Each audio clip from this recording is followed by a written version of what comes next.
it to you. Could you give me an example or two? One day, Esther was allowing Abraham to speak with a woman on the telephone. And the woman was very resistant. We could not see her physical body, but we are certain she was rolling her eyes. She wasn't having any of it.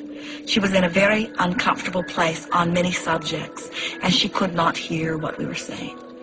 So we said to her, choose 3 subjects and just contemplate them lightly, and then watch them show up in your life today.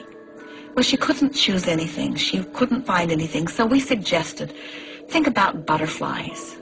Think about how they fly around. Think about how light they are in the air. Think about the different varieties and colors of them.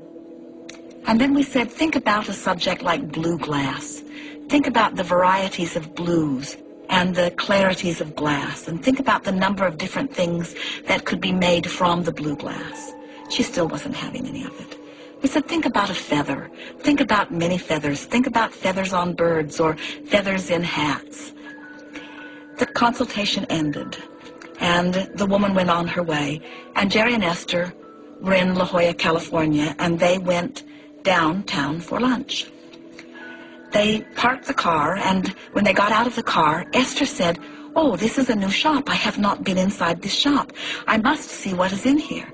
And before Jerry could find her, Esther had disappeared into this shop. Deep into the shop she went, and on the back wall of the shop, she found the most magnificent display of blue glass that she had ever seen. Every color, every texture imaginable. Esther did not make the association between the blue glass that she was seeing and the stimulation of thought that we had offered earlier. And then she joined Jerry, and they had a lovely lunch. And then they went to their favorite place down by the cove, they call it, where the ocean meets the land. And as they approached the area, a flurry of butterflies surrounded them, so much so that for a moment they had to stop talking to keep from eating butterflies.